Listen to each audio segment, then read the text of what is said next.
جو تحریک لبیک پاکستان کا ورکر ہے نا، یہ بہت زیادہ سخت قسم کی اسکروٹنی کرتا ہے. میں تو سمجھتا ہوں کہ میرا تعارف ہے کتا یا رسول اللہ صلی اللہ علیہ وسلم کا. آج چلیں اب آپ نے پوچھ لیے تو میں جو آف دا ریکارڈ تھا یہ بات کرتا ہوں، آن دا ریکارڈ بھی بات کر لیتا ہوں. لوگوں پہ مسلط کرنے لگے ہیں اور اس کی قابلیت صرف ایک قابلیت ہے کہ اس کے پاس پیسہ ہے. پالیٹکس کرنی ہے تو ہم نے برج دارا مائنس برج دارا اور مائنس کولو تارڑ کرنی ہے. حسین تارڑ صاحب کو کوئی کینڈیڈیٹ نہیں مل رہا تھا حفیظ آباد سے جو مہدی حسن بھٹی صاحب کا مقابلہ کرتا ہے. تو مجھے ڈی پی او صاحب نے کال کروائی کہ علامہ صاحب حسین رضوی صاحب کو کہ حافظ آباد نہ آئیں، اگر آئے تو ہم ان کو اریسٹ کر لیں گے. پوسٹ کی اور انہوں نے بتایا اس میں کہ میاں افضل حسین تارڑ صاحب جو ہیں وہ ان کا گھرانہ بڑا اصول پسند گھرانہ ہے. تو آج آپ کے انٹرویو کے توسط سے ہی میں بتا دیتا ہوں کہ کتنا زیادہ اصول پسند گھرانہ ہے. کال کروا رہے تھے، ان کو کون کہہ رہا تھا کہ سعد رضوی صاحب کو روکیں حافظ آباد آنے سے؟ اور رائے جنگیر علی صاحب نے کوئی بندہ اور کاغذ جمع کرانے کو تیار نہیں تھا. انہوں نے سیکریفائس کیا، انہوں نے کاغذ جمع کروائے اور آج ٹکٹ دینے کی باری ہے تو وہ رائے صاحب لسٹ میں نہیں ہے. بہت جلد آنے والا ہے. یہ سارے خود کہیں گے کہ خدا کا نام ہے، مذہب کا نام لے کے سیاست کرو. چابی اصل، اور وہ چابی لگاتے تھے اور یہ ڈگڈگی ہمیں وہ ہوتا نا کہ وہ ایک گھلونا ہوتا ہے، وہ پیچھے سے اس کو چابی لگائیں وہ آگے سے یوں ڈگڈگ بھی بجاتا ہے. وہ چابی لگاتے تھے، یہ صرف عمل نہیں کرتا تھا، یہ وہ ڈگڈگی بھی بجاتا تھا. ان لوگوں کی ویلیو نہیں ہے جو کمٹمنٹ کر کے مسلم لیگ نواز میں لیاقت عباس بھٹی صاحب کو لے کے آئے ہوں گے. آیا تھا تو میں اپنی ٹکٹ کی بات کر کے آیا تھا پارٹی میں. بخش تارڑ صاحب کو آپ نے سائڈ پہ کر دیا اور آپ کن کو ٹکٹ دے رہے ہیں؟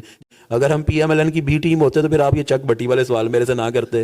ہاں، ہم جو نیشنل میڈیا ہے اس پہ الاؤ ہے تحریک لبیک کی خبر چلانا، نہ سوشل میڈیا پہ الاؤڈ ہے، نہ آپ میاں شاہد بھٹی صاحب ایک بڑے لنڈن سے ایک بندے کو اٹھائیں، آپ اس پرانے پروڈکٹ کو نئی پیکنگ میں ڈالیں اور لوگوں کو لا کے کہیں کہ جناب یہ بالکل ایک فریش چیز آپ کے لیے لے آئے ہیں. اور پارٹی کا لیڈر آئے گا تو ہمارا لیڈر بھی آئے گا.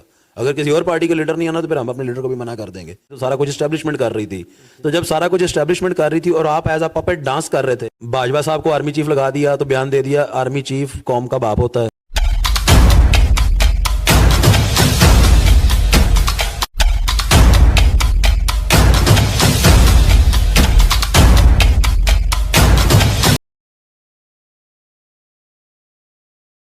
شروع اللہ تبارک و تعالیٰ کے بابرکت نام یا رحمان سے جو ہم سب کی عزتوں کا مالک ہے. السلام علیکم، میرا نام علی اعجاز ہے اور آج کی ویڈیو کے اندر آپ کو خوش آمدید کہتے ہیں.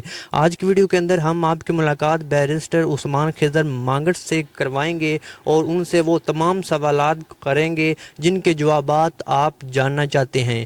السلام علیکم سر، کیا حال ہے؟ ٹھیک ہے.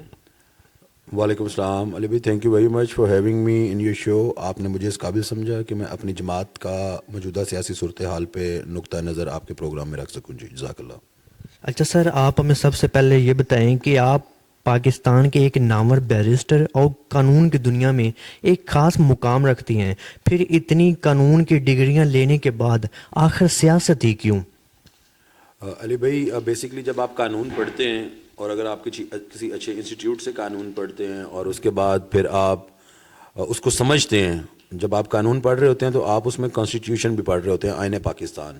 آپ اس میں سول لاز بھی پڑھ رہے ہوتے ہیں، آپ اس میں جو کرمنل لاز ہیں وہ بھی پڑھ رہے ہوتے ہیں. جب آپ ساری چیزیں پڑھ رہے ہوتے ہیں اور جب آپ ان کو پڑھ کے آتے ہیں تو آپ ایکسپیکٹ کرتے ہیں کہ آپ کی کنٹری میں ان کے اوپر عمل درآمد بھی ہوگا اور لوگوں کو اسی کانسٹیٹیوشن کے اکارڈنگلی جو آرٹیکل 8 سے سٹارٹ ہو جاتے ہیں فنڈامنٹل بیسک ہیومن رائٹس، اس کے اکارڈنگلی لوگوں کو فنڈامنٹل رائٹس ملیں گے، لوگوں کو اپرچونٹیز ملیں گی اور اسی کے اکارڈنگلی کنٹری جو ہے وہ رن کی جائے گی. تو آپ ایک بینگ اے لائر اور being a law knowing citizen آپ یہ ایکسپیکٹ کر رہے ہوتے ہیں. لیکن when I came back to Pakistan and I started my practice تو سچویشن یہاں پہ آل ٹوگیدر ڈفرینٹ تھی. اور what I see is that کہ اس وقت میں دیکھ رہا تھا کہ بالکل لا لیسنس ہے. کوئی جو کانسٹیٹیوشن آف پاکستان ہے، میں ابھی بہت ساری نیومرس یونیورسٹیز ہیں پاکستان کی جہاں پہ میں as a teacher of constitution law میں پڑھاتا بھی ہوں. تو جب آپ پڑھا بھی رہے ہوں اور آپ نے پڑھا بھی ہو اور آپ دیکھیں کہ اس کے اوپر عمل درآمد نہیں ہو رہا تو پھر آپ کو اور لوگوں کو سرو کرنے کا ہر طریقے سے سرو کیا جا سکتا ہے. یہ نہیں کہ بینگ اے بیرسٹر یا بینگ اے پریکٹیشنر آپ سرو نہیں کر سکتے، کسی بھی رول میں آپ سرو کر سکتے ہیں. آپ اگر سویپر بھی ہیں تو آپ تب بھی اپنی جو اپنا ملک ہے اس کو آپ سرو کر رہے ہوتے ہیں. اور اگر آپ کسی بڑی سے بڑی کی پوسٹ پہ بھی چلے جائیں تب بھی آپ ملک کو ہی سرو کر رہے ہوتے ہیں. ایٹ دا لاسٹ جو ہے آپ کا جو ایم ہوتا ہے وہ ٹو سرو دی نیشن ہوتا ہے، ٹو سرو دی میسز ہوتا ہے. تو جب میں نے اس وقت یہ لا لیسنس دیکھی اور یہ سارا سسٹم دیکھا کہ جو یہاں پہ اور خاص طور پہ ہمارے حافظ آباد میں جب میں نے دیکھا کہ یہاں پہ لوگ بہت زیادہ ڈپرائیوڈ ہیں پینے کا صاف پانی نہیں ہے, لوگ اپنے گھر سے پانی نہیں پی سکتے. 76 ایئرس کے بعد بھی ہم جناب ہینڈ پمپ ہیں ایک جگہ پہ انسٹالڈ ہیں ہمارے ڈسٹرکٹ میں, یو بیٹر نو دیٹ, وہاں سے ہم پانی بھر کے لاتے ہیں. ہمارا سیوریج سسٹم بالکل ہے ہی نہیں ہے, نالیوں والے سسٹم پہ ہم زندہ ہیں. گلیاں ٹوٹی ہوئی ہیں اور بہت سارے ایسے حالات واقعات میں نے دیکھے. اب آپ دیکھ لیں جو علی پور روڈ ہے ہمارا, میں اور حافظ آباد ڈسٹرکٹ شہر کا دل ہے جی وہ, اور کتنے سالوں سے وہاں سے آپ گاڑی, بائک, سائیکل, پیدل ناممکن ہے وہاں سے گزرنا. تو کوئی پالیٹیشین اس کے اوپر just to satisfy their inner ego اور دا پولیٹیکل ایگو, کوئی اس طرف دھیان نہیں دے رہا. تو اس طرح بہت سارے آپ شہر میں چلے جائیں, آپ کو ہر جگہ کوڑا کچرا, گندگی کے ڈھیر, کوئی لیک آف پلاننگ, ہر چیز. جب یہ ساری چیزیں میں نے دیکھی تو at that time I decided کہ مجھے جو ایکٹیو پالیٹکس ہے اس میں آنا چاہیے اور مجھے لوگوں کو سرو کرنا چاہیے. بسائڈ دیٹ جب میں فارمر نائٹ, تو جب میں ایف سی کالج میں تھا تو اس وقت بھی ایک یونائٹڈ یوتھ آرگنائزیشن ہوتی تھی جس کا میں پاکستان کا پریزیڈنٹ تھا. تو اسٹوڈنٹ لائف سے ہی پالیٹکس میں, ایکٹیو پالیٹکس میں تو میں ایکٹیو ہوں. باقی تھوڑا سا آپ کے جینز میں بھی یہ ہوتا ہے, کیونکہ آپ کو پتہ ہے میرا فیملی بیک گراؤنڈ تھوڑا ہے پولیٹیکل. تو 2 دفعہ پہلے ہم as a member provincial assembly serve کر چکے ہیں, لیکن وہ ریزرو سیٹ تھی. تو اس دفعہ ہم نے سوچا ہے کہ ہم پراپرلی ایکٹیو پالیٹکس میں آگے جنرل الیکشن کانٹیسٹ کر کے اپنی میسز کو سرو کریں گے جی. اچھا سر, اگر ماضی کے اندر دیکھا جائے تو ماضی میں آپ کی فیملی پاکستان مسلم لیگ نون پیپل پارٹی کے ساتھ منسلک رہی ہے اور ان کے ساتھ اچھے تعلقات بھی تھے, لیکن آپ نے طریق لبیک ہی کو کیوں چنا؟ سر وہ پولیٹیکل ہسٹری تھی میری فیملی کی, اور میں کوئی غلط بات اس کے بارے میں نہیں کہنا چاہتا, لیکن ایک شعور والی شخصیت اگر آپ ہیں, آپ کو اللہ تعالیٰ نے عقل اور شعور دیا ہے, تو آپ کو یہ کم از کم اتنا کیلکولیٹڈ ہونا چاہیے, اتنا آپ کیلکولیٹ کر لیں کہ آپ کی جو کرنٹ کنٹری کی سچویشن ہے اس کا ذمہ دار کون ہے. تو after evaluating all those good and bad things, تو وٹ آئی سی کہ اس وقت میں نے سوچا کہ کون اس وقت پاکستان میں ایسا ینگ ڈائنامک پولیٹیکل لیڈر ہے جو آگے جا کے کنٹری کو لیڈ کر سکتا ہے. تو اس وقت وہ مجھے لیڈرشپ سعد حسین رضوی صاحب کی قیادت میں نظر آئی, اور یہ it was my decision. I asked my mother, she allowed. I asked my father, he was very happy to know about my decision. And I asked my brothers and I asked my relatives, سب سے میں نے مشورہ کیا, سب نے کہا you are good to go, آپ جائیں اور آپ ان کو جوائن کریں. اور الحمدللہ 2 سال ہو گئے ہیں جوائن کیا ہے, اور اللہ تعالیٰ نے بہت ساری عزت دی ہے جی. جی ٹھیک ہے سر. کہا جاتا ہے کہ طریق لبیک میں آپ صرف فیم حاصل کرنے کے لیے آئے. سر ایسا نہیں ہے. جب آپ طریق لبیک پاکستان کی, میں آپ کو ایک خصوصیت بتا دوں, جو طریق لبیک پاکستان کا ورکر ہے نا, یہ بہت زیادہ سخت قسم کی اسکروٹنی کرتا ہے جو بھی اس جماعت میں آتا ہے. اور جب وہ دیکھتے ہیں, بہت سارے بڑے بڑے عہدوں پہ بیٹھے ہوئے لوگ بھی ہوں گے جن کو شاید وہ مقام شاید ابھی حاصل نہ ہوا ہو جو مجھ ناچیز کو, اسے خادم کو اس جماعت میں آ کے حاصل ہوا ہے. کیونکہ ورکر دیکھتا ہے کہ آن گراؤنڈ کون سا بندہ بابا جی کے مشن کو لے کے مخلص ہے, اور وہ جماعت کی بہتری کے لیے کام کر رہا ہے, اور وہ اپنے تمام مفادات جو ہے پیچھے کر کے جماعت کی بہتری کے لیے کام کر رہا ہے. جب ورکر کو یہ یقین ہو جائے کہ یہ والا بندہ جماعت کے ساتھ مخلص ہے, جماعت کے مشن کے ساتھ مخلص ہے, ملک میں نظام مصطفیٰ صلی اللہ علیہ وسلم کے نفاذ کے لیے مخلص ہے, تو عزت کرنا یا پیار کرنا تو بہت چھوٹی بات ہے. اس جماعت کے کارکن آپ کی آواز پہ جان بھی دے دیتے ہیں جی. جہاں تک بات رہی کہ فیم حاصل کرنا, آپ کا ہی پہلا کویشچن تھا کہ ملک کے, میں تو سمجھتا ہوں کہ میرا تعارف ہے کتا یا رسول اللہ صلی اللہ علیہ وسلم کا. میں سمجھتا ہوں کہ میرا تعارف ہے خادم حسین رضوی کا. لیکن آپ نے خود کہا کہ آپ ملک کے نامور بیرسٹر ہیں, اور تو اگر نامور بیرسٹر ہوں تو اس کا مطلب ہے کہ فیم پہلے بھی تھا, اور میں یونیورسٹیز میں پڑھا بھی رہا ہوں. ایک وہ بھی بہت بڑا سرکل تھا, 5 یونیورسٹیز میں پڑھاتا ہوں. تو لیکن جو سکون اور جو فیم جو یہاں آ کے ملا ہے وہ الحمدللہ, پہلے یہ تو آپ کی بات بالکل ٹھیک ہے, کہیں نہیں ملا. کیونکہ پھر وہی بات ہے کہ جب آپ خالصتاً نظام مصطفیٰ صلی اللہ علیہ وآلہ وسلم کے لیے کوششیں کریں گے تو پھر عزت اور ذلت کا مالک اللہ تعالیٰ کی ذات ہے, اور وہ اس چیز پہ قادر ہے. اور وہ جب کوئی بندہ نیک نیتی سے کام کرتا ہے تو اللہ تعالیٰ کسی بھی بندے کو عزت دینے میں کوئی کمی نہیں چھوڑتا جی. اچھا یہ بتائیے گا کہ کچھ لوگوں کا خیال ہے کہ بیرسٹر عثمان خضر مانگڑ ایجنسی کا بندہ ہے، تو آپ کا تعلق کس ایجنسی سے ہے؟ سر میرا تعلق جس ایجنسی سے ہے اس ایجنسی کا نام ہے لبیک یا رسول اللہ. اور میری ایجنسی کو جو ہیڈ کرتا ہے وہ حافظ علامہ خادم حسین رضوی رحمۃ اللہ علیہ کرتے تھے جی. اور اب میری ایجنسی کو ہیڈ کرتے ہیں حافظ علامہ سعد حسین رضوی صاحب. مجھے فخر ہے کہ میں اس ایجنسی کا بندہ ہوں اور یہ میرے لیے کسی اعزاز سے کم نہیں ہے الحمدللہ جی. اچھا تو آپ یہ بتائیں کہ آپ کے پاس نائب ناظمی اعلیٰ کا عہدہ تھا، وہ آپ سے کچھ ماہ کے بعد واپس لے لیا گیا، اس کے پیچھے کیا وجہ سے؟ کیا تنظیم کو کوئی اور پسند آ گیا تھا؟ سر بیسکلی اس کے اوپر میرے انٹرویوز موجود ہیں اور آج چلیں اب آپ نے پوچھ لیے تو میں جو آف دا ریکارڈ تھا یہ بات کرتا ہوں، آن دا ریکارڈ بھی بات کر لیتا ہوں. جب میں نے جماعت میں شمولیت اختیار کی تھی میں نے کوئی عہدہ نہیں مانگا تھا. یہ عہدہ مجھے مرکز نے خود بلا کے دیا تھا اور جب میرے پاس یہ عہدہ تھا تو آپ نے دیکھا ہوگا کہ اللہ تعالیٰ کے فضل و کرم سے میں پورے پنجاب میں کیسے کام کر رہا تھا. پھر بیچ میں کچھ مشکلات آئی، میرے ساتھ نہیں آئی، وہ کچھ میرے کولیگ آفس بیررز تھے ان کے ساتھ آئی. تو ان کو سیٹل آؤٹ کرنے کے لیے جماعت نے یہ سوچا، یہ میں آن ریکارڈ کہہ رہا ہوں، جماعت نے یہ سوچا کہ ہم اس تنظیم کو دوبارہ بنائیں گے. تو جب جماعت نے تنظیم کو دوبارہ بنانے کا سوچا تو ہمیں باقاعدہ انفارم کیا گیا اور ہمیں کہا گیا کہ مجھے سعد حسین رضوی صاحب نے بلایا اور مجھے کہا کہ جناب آپ جو ہے یہ اس وجہ سے ہم جو ہے یہ ساری ڈیزالو کر رہے ہیں اور اس میں ہم نیا دوبارہ بنائیں گے. تو وہاں پہ اس کو ختم کر دیا گیا. لیکن میں یہ بھی آن ریکارڈ کہہ رہتا ہوں کہ وہ میرے پاس پنجاب کا عہدہ تھا، اس کے بعد مجھے مرکز کا عہدہ بھی آفر کیا گیا ہے اور بھی بہت سارے بڑے بڑے عہدے آفر کیے گئے ہیں. لیکن سر ہم اس جماعت میں عہدے کے لیے کام نہیں کرتے، ہم ایک ذات کی خوشنودی کے لیے کام کرتے ہیں اور وہ ذات ہے رسول اللہ صلی اللہ علیہ وسلم کی. تو عہدہ مانی نہیں رکھتا کسی قسم کا بھی لائک. اور ہاں میں نے اس پہ شکوہ ضرور کیا تھا کہ بینگ اے پولیٹیشین اور being a member of a political party جو یہ طریقہ کار بہتر نہیں ہے. میں نے اس کے اوپر بینگ اے پولیٹیشین اور بینگ اے ورکر میں نے اس کے اوپر اپنی ایک سجیشن ضرور دی تھی کہ اگر ہم پولیٹیکل پارٹی ہیں تو ہمارا ایک کنسٹیٹیوشن ہونا چاہیے، ہمارا ایک سیٹلڈ کانسٹیٹیوشن ہونا چاہیے.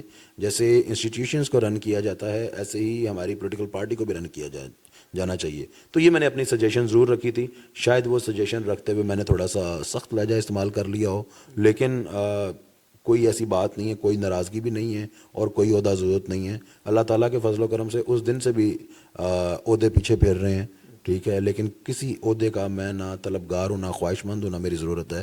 اس جماعت میں اس مقصد کے لیے کام کرنے کے لیے آپ کو کسی عہدے کی ضرورت نہیں ہے. آپ کو ڈٹرمینیشن کی ضرورت ہے، آپ کو فوکسڈ ہونے کی ضرورت ہے اور آپ کی اٹیچمنٹ اپنے مرکز کے ساتھ اس کی ضرورت ہے. اچھا چلے ٹھیک ہوئے. اچھا سر آپ یہ بتائیں کہ جلال پور بٹیا میں آپ نے خطاب کیا تو آپ نے کہا کہ ڈی پی او صاحب، ڈی سی او، ایس ایچ او صاحب اگر آپ کو کوئی بھول ہے تو اپنے باپ نواز شریف کو یہاں پہ لے کر آئیں اور اتنے بندے اکٹھے کر کے دکھائیں. تو اس پر میرا یہ سوال ہے کہ کیا اپنے سیاسی مفادات کے لیے قانون کو، اداروں کو ہاتھ میں لینا ٹھیک ہے؟ سر بڑا اچھا کویشچن ہے آپ کا. اور ہوا بیسکلی یہ اس کا ایک بیک گراؤنڈ ہے. بیک گراؤنڈ یہ ہے کہ علامہ سعد حسین رضوی صاحب حافظ آباد تشریف لے کے آ رہے تھے تو مجھے ڈی پی او صاحب نے کال کروائی کہ علامہ سعد حسین رضوی صاحب کو کہ حافظ آباد نہ آئیں، اگر آئے تو ہم ان کو اریسٹ کر لیں گے. یہ بھی میں آن ریکارڈ کہہ رہا ہوں جی. تو ہم ان کو اریسٹ کر لیں گے. میں بیسکلی اس جلسہ میں شرکت کرنے والا نہیں تھا. جب مجھے وہ کال آئی تو اس کے بعد میں نے فیصلہ کیا اپنی پوری ٹیم کے ساتھ کہ ہم وہاں پہ جائیں گے، ہم شرکت کریں گے اور اس کو باقی تمام جلسوں سے بڑا جلسہ ہے، اس کو انشاءاللہ ہم کریں گے. کون سے جلسے کی بات ہو رہی ہے؟ یہ چک بٹی والے جلال پور بٹیاں والے جلسے کی بات ہو رہی ہے جو PP37 میں جلسہ ہوا. تو پھر آئی وینٹ دیر جی اور اس میں پھر میں نے اسپیچ کی. میں نے آپ کو بات پہلے بھی بتایا کہ میں کوئی بات دل میں نہیں رکھتا. تو وہاں پہ اب جو ڈی پی او صاحب ہیں وہ مجھے کیوں کال کروا رہے تھے؟ ان کو کون کہہ رہا تھا کہ سعد رضوی صاحب کو روکیں حافظ آباد آنے سے؟ آف کورس وہ لوگ جو ان کی آمد سے ڈر رہے تھے، وہ لوگ جو ان کی آمد کو خطرہ سمجھ رہے تھے اپنی پولیٹیکل اسٹینڈنگ کے لیے. تو وہاں پہ میں نے پھر اوپن چیلنج دیا. بات یہ ہے کہ جب آپ پنجابی میں بات کرتے ہیں تو پنجابی میں آپ بہت دفعہ نرم بات بھی کر رہے ہو تو وہ سخت لہجہ محسوس ہوتا ہے. تو میرا تو وہاں پہ پھر تھوڑا سا آپ کہہ لیں کہ درمیانہ لہجہ تھا، تو درمیانہ لہجہ تو پھر بہت سخت محسوس ہوتا ہے. تو بالکل میں نے وہاں پہ یہ بات کی. میں آج بھی کہتا ہوں نواز شریف صاحب کو لے آئیں, چک بٹی میں جلسہ کروائیں. اگر نواز شریف صاحب اتنا بڑا جلسہ کر دیں چک بٹی میں تو پھر میں جواب دوں گا سر. ایک چھوٹے سے گاؤں میں جو دریا کے کنارے کے اوپر گاؤں ہے, اور وہاں پہ اس تعداد میں اتنا بڑا جلسہ میں نے اپنے پولیٹیکل کیریئر میں نے کسی جماعت کو کرتے ہوئے نہیں دیکھا جی. اچھا سر, آپ نے چک بٹی کے اندر خطاب کیا تو اس میں آپ نے کوئی ایسی بات کی جس کے جواب میں محترمہ ساحرہ افضل تارڑ صاحبہ نے ایک پوسٹ کی کہ افضل حسین تارڑ کا جو گھرانہ ہے وہ اصول پرست ہے, تو اس کے پیچھے کیا حقیقت ہے یہ بتائیے گا. سر بیسکلی میں پالیٹکس میں بہت زیادہ اسٹرنگس پل کرنے کا قائل نہیں ہوں. میں بڑے ماڈریٹ قسم کی پالیٹکس کرنے کا قائل ہوں, اور میں اپنے میرا جتنا سخت سے سخت مخالف بھی ہو میں عزت اور احترام کا دائرہ کراس نہیں کرنا چاہتا. لیکن اگر آپ مجھے فون کروا کے کہیں کہ آپ کا لیڈر نہ آئے حافظ آباد میں تو پھر سر پھر اس کا مطلب ہے کہ میں بھی حافظ آباد میں نہ رہوں. تو وہاں پہ پھر میں نے وہ ساری باتیں کی جو ایک سیاستدان کو کرنی چاہیے اور ایک بڑا تگڑا میسیج دینے کے لیے کرنی چاہیے. ان رسپانس ٹو دیٹ محترمہ ساحرہ افضل تارڑ صاحبہ ہماری بڑی بہن ہے. سیاسی اختلافات اپنی جگہ, ہماری بڑی بہن ہے وہ. انہوں نے ایک پوسٹ کی اور انہوں نے بتایا اس میں کہ میاں افضل حسین تارڑ صاحب جو ہیں وہ ان کا گھرانہ بڑا اصول پسند گھرانہ ہے. تو آج آپ کے انٹرویو کے توسط سے ہی میں بتا دیتا ہوں کہ کتنا زیادہ اصول پسند گھرانہ ہے. 1993 میں سر مہدی حسن بھٹی صاحب دونوں سیٹیں جیت گئے حافظ آباد کی, اور افضل حسین تارڑ صاحب دونوں سیٹیں ہار گئے. اس وقت جب وہ دونوں سیٹیں ہار گئے تو افضل حسین تارڑ صاحب کو کوئی کینڈیڈیٹ نہیں مل رہا تھا حافظ آباد سے جو مہدی حسن بھٹی صاحب کا مقابلہ کرتا ہے, کیونکہ مہدی حسن بھٹی صاحب پیپلز پارٹی میں تھے اور پیپلز پارٹی وفاق میں گورنمنٹ بنا چکی تھی. اور مہدی حسن بھٹی صاحب کہتے تھے افضل حسین تارڑ صاحب کو کہ انہی نواز شریف صاحب کو جن کے متعلق آپ کہہ رہے ہیں میں نے بات کی, اور نواز شریف صاحب کو لے کے آؤ وہ الیکشن لڑے میرے بھائی کے ہی مقابلے میں یہاں سے. تو اس وقت جناب میرے فادر وہ اس وقت میری ایج کے ہوں گے, انہوں نے الیکشن کانٹیسٹ کیا اور انہوں نے, میں آن ریکارڈ کہہ رہا ہوں کہ میاں افضل حسین تارڑ صاحب کے جتنے انہوں نے جنرل الیکشن میں ووٹ لیے تھے اس سے زیادہ ضمنی الیکشن میں ووٹ لیے. ٹھیک, اس کے بعد سر 1993 سے لے کے 1997 تک ہم نے ایک میرے والد صاحب کی ایک کنسسٹنٹ پولیٹیکل اسٹرگل تھی جس میں وہ lot of time numerous Times وہ جناب وہ جیل میں بھی گئے مسلم لیگ نواز کے لیے. جب وہ جیل میں بھی گئے اور 1997 میں جب ٹکٹ دینے کی باری آئی تو افضل حسین تارڑ صاحب کی اصول پسندی آڑے آ گئی. انہوں نے ایک نئے بندے کو اٹھا کے سکے کی سے ٹکٹ دے دیا. ٹھیک ہے, اور ہم نے اس کے بعد سیاست کو خیر بات کہہ دیا. ٹھیک ہے, کیونکہ ہمارا سیاست کاروبار نہیں ہے, ہمارا سیاست پیشہ نہیں ہے, اور تو ہم نے خیر بات کہہ دیا. اس کے بعد پھر جناب ہم نے فیصلہ کیا 2002 میں کہ اگر ہم نے پالیٹکس کرنی ہے تو ہم نے برج دارا مائنس برج دارا اور مائنس کولو تارڑ کرنی ہے. اور اللہ تعالیٰ کے فضل و کرم سے حافظ آباد کی ہم واحد پولیٹیکل ایسی فیملی ہیں جو مائنس برج دارا اور مائنس کولو تارڑ 2 دفعہ ایم پی اے ہوئے ہیں, ورنہ یہ کسی کو کونسلر بھی نہیں ہونے دیتے. اللہ تعالیٰ نے 2 دفعہ عزت دی, وہی ایم پی اے بنے جو لوگ ان کے نیچے بنتے ہیں, اور انہی اختیارات والے ایم پی اے بنے اللہ تعالیٰ کے فضل و کرم سے. اس کے بعد پروونشل گورنمنٹ میں بھی ہم رہے, ایز این ایڈوائزر سرو کیا. تو وہ ان کی مرہون منت نہیں تھا, کیونکہ ہمارا کامل یقین تھا کہ یہ عزت اور ذلت اللہ تعالیٰ کی ذات میں ہے, تو ویسٹڈ ہے اللہ تعالیٰ جس کو دے دے. اب ان کی اصول پسندی کی بات ابھی کیونکہ 2024 کا الیکشن ہو رہا ہے تو ابھی کی اصول پسندی کی بات کر لیتے ہیں. آپ شروع کر لیں میرے حلقے سے شروع کر لیں پی 38 سے. یہاں پہ جناب جو 30 سال سے مسلم لیگ نون کے ورکر, پرانے ورکر جو یہاں پہ مارے کھا رہے ہیں, جنہوں نے مارشل لاء برداشت کیے ہیں, جنہوں نے ہر سختی اور صحبت برداشت کی ہے, ان کا نام ٹکٹ کے لیے کہیں پہ بھی نہیں ہے. ایک جو سرمایہ دار جو 10 دن پہلے آپ کے ساتھ آ رہا ہے اور آپ اس کو ٹکٹ دے رہے ہیں کیونکہ اس نے بھی کافی پرومسز کیے ہیں آپ, تو پھر سر پولیٹیکل جو ورکرز ہیں ان کی اسٹرگل کدھر گئی, پھر وہ آپ کے اصول کدھر گئے. وہ اصول پسندی تو یہ ہے کہ جو بندہ آپ کے ساتھ برے وقت میں ہے, مشکل وقت میں ہے, آپ اس کو جناب آگے فردر اکوموڈیٹ کریں. آپ ایک نئے بندے کو آل ٹوگیدر لا کے جناب لوگوں پہ مسلط کرنے لگے ہیں, اور اس کی قابلیت صرف ایک قابلیت ہے کہ اس کے پاس پیسہ ہے. تو یہ اصول پسندی ہے. آپ نے یہاں پہ رائے برادران کو شامل کیا, ہمارے بڑے اچھے فیملی ٹرمز ہیں ان کے ساتھ, آپ نے ان کو شامل کیا. شامل کر کے آپ نے اس وقت رائے جہانگیر صاحب نے اپنے ایم این اے کے الیکشن کے لیے کاغذات جمع کروائے جب یہ ابھی بائی الیکشن ہو گیا اور پی ٹی آئی پورے جوبن پہ تھی جی. تو رائے جہانگیر علی صاحب نے, کوئی بندہ اور کاغذ جمع کرانے کو تیار نہیں تھا, انہوں نے سیکریفائس کیا, انہوں نے کاغذ جمع کروائے, اور آج ٹکٹ دینے کی باری آئے تو وہ رائے صاحب لسٹ میں نہیں ہے, ان کا نام ہی کہیں پہ نہیں ہے. تو یہ سارا اصول پسندی ہے. آپ چلے جائیں جناب, آپ پنڈی پٹیاں کی بات کر لیتے ہیں. PP39 کی پنڈی بٹیا میں جناب ایک بڑی انہونی ہوئی کہ برج دارا اپنے بھائی کو چھوڑ کے لیاقت باز بھٹی صاحب کولو تارڑ پہنچ گئے. یہ ایک بہت بڑا سرپرائز تھا حافظ آباد کی پالیٹکس کے لیے. یہ کوئی بڑی نارمل قسم کی چیز نہیں تھی یا یوزول قسم کی چیز نہیں تھی یہ. تو یہ ایک بڑا سیٹ بیک تھا فار بجدارا. تو وہ وہاں پہ پہنچ گئے. آج آپ دیکھ لیں لیاقت باز بھٹی صاحب کدھر پھر رہے ہیں, کہاں سے الیکشن لڑ رہے ہیں, اور ٹکٹ کس کو مل رہی ہے؟ ٹکٹ ان کو مل رہی ہے جو 2 مہینے پہلے 3 مہینے پہلے تک PTI کی گورنمنٹ کا حصہ تھے. تو مطلب یہ آپ کی اصول پسندی ہے, کوئی نظریات نہیں ہے, کوئی یہاں پہ آپ کے ورکرز کی ویلیو نہیں ہے, کوئی ان لوگوں کی ویلیو نہیں ہے جو کمٹمنٹ کر کے مسلم لیگ نواز میں لیاقت باز بھٹی صاحب کو لے کے آئے ہوں گے. مطلب کہ کوئی بھی بندہ آئے گا اور آپ اس کو ایکسیپٹ کر لیں گے, اور جو آپ کے ساتھ اچھے برے اور مشکل وقت میں کھڑے ہو کے سارا کام کر رہے ہیں اور اچھے برے وقت کو دیکھ رہے ہیں, ان کو آپ کک آؤٹ کر کے باہر کر دیں گے. یہ آپ کی اصول پسندی ہے. 5-7 سال ہو گئے ہیں, 10 سال ہو گئے ہیں, آپ شعیب شفیق ارائیں صاحب کو آپ استعمال کر رہے ہیں. ایک جنٹل مین آدمی ہے وہ جی, آپ کے ساتھ کھڑا ہوا ہے, اچھے برے وقت میں آپ کے ساتھ کھڑا ہوا ہے, ظلم برداشت کیا ہے, صحبتیں برداشت کی ہیں, اور پارٹی کا نظریاتی کارکن ہے. آپ اس کو ٹکٹ نہیں دے رہے, اس کا ٹکٹ کے اندر کہیں نام ہی نہیں ہے. نام کیونکہ جناب جہاں سے سیٹلمنٹ ہوئی وہاں انہوں نے بھیج دیا, وہ جا کے پریس کانفرنس ہوگی تو ٹکٹ وہاں جا رہی ہے. تو سر یہ اصول پسندی ہے تو معذرت, میں اس کو اصول پسندی معذرت کے ساتھ میں اس کو اصول پسندی نہیں سمجھتا. آپ جناب ادھر چلے جائیں, جو بیچ والا حلقہ ہمارا 37 میں آپ چلے جائیں تو وہاں پہ بھی اصول پسندی بہت زیادہ یہاں ہیں کہ جو محمد بخش تارڑ صاحب ہیں, جنہوں نے اپنی پوری زندگی مسلم لیگ نواز کو دے دی, جو پریزیڈنٹ ہیں ڈسٹرکٹ کے, اور جو سارا دن سب ہی PMLN کو کرتے ہیں, ان کا کام ہی اور کوئی نہیں ہے. تو آپ محمد بخش تارڑ صاحب کو آپ نے سائڈ پہ کر دیا, اور آپ کن کو ٹکٹ دے رہے ہیں؟ جن کو میں یہ نہیں کہہ رہا جن کو وہ ٹکٹ دے رہے ہیں وہ لوگ برے ہیں, وہ لوگ اچھے ہیں.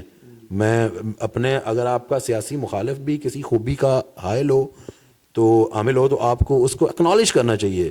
میاں شاہد بھٹی صاحب ایک بڑے اچھے سلجھے ہوئے اور اچھے خاندان کے فرد ہیں, خود بھی اچھے ہیں, ان کے بچے بھی بہت زیادہ سلجھے ہوئے ہیں. میرے ذاتی تعلقات ہیں, اور جیسی ان کی خود اپنی تربیت ہے ویسے ہی انہوں نے اپنے بچوں کی تربیت بھی کی ہے.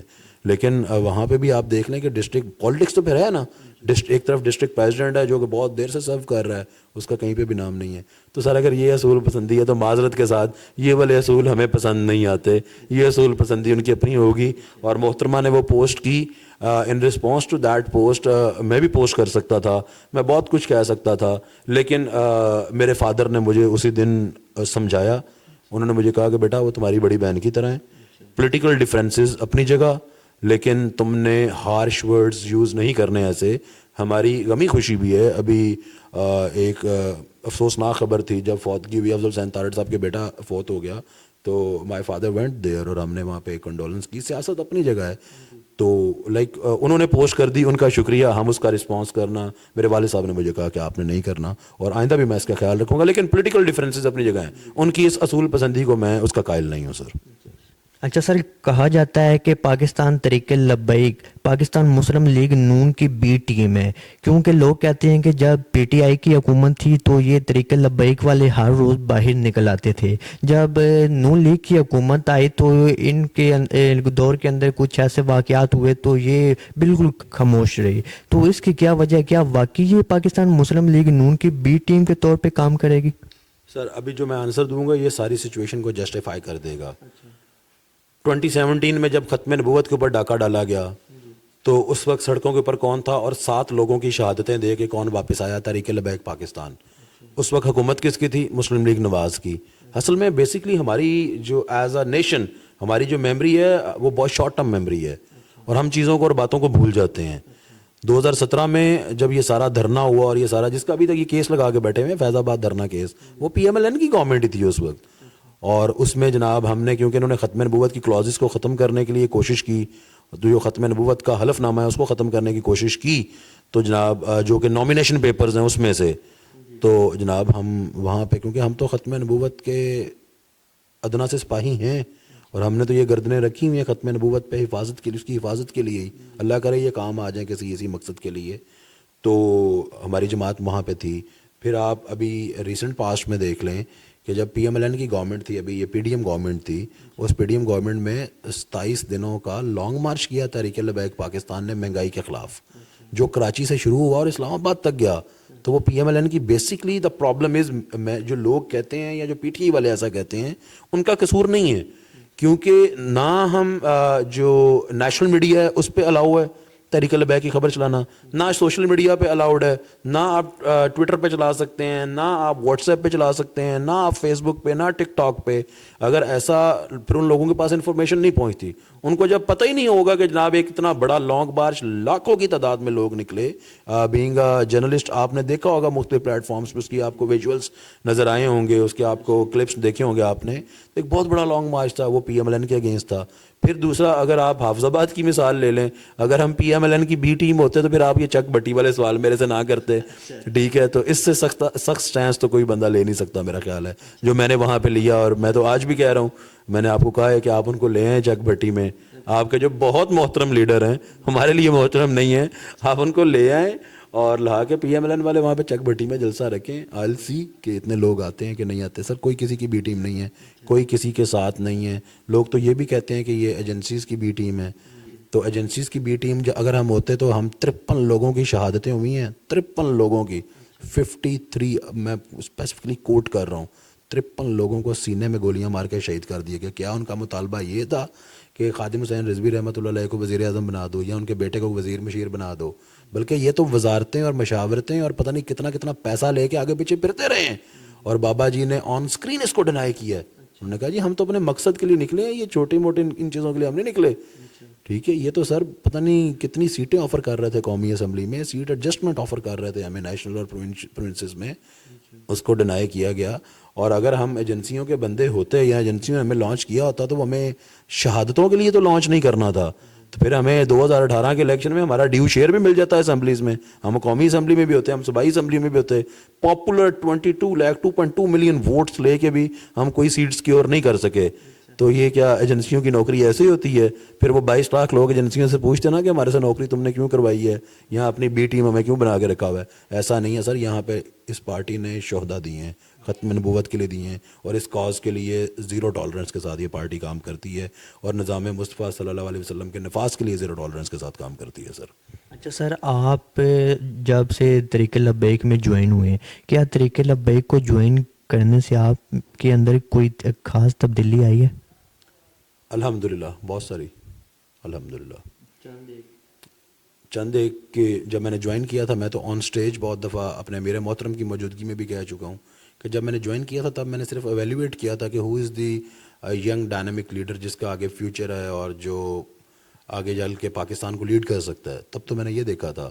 اور جب میں آیا تھا تو میں اپنی ٹکٹ کی بات کر کے آیا تھا پارٹی میں, 100% اپنی شیورٹی لے کے آیا تھا کہ میں جس پی پی میں بیٹھا ہوں میں اس پی پی کا کینڈیڈیٹ ہوں گا, اور پارٹی نے مجھے شیورٹی دی تھی. ہر پولیٹیشین ایسے ہی کرتا ہے.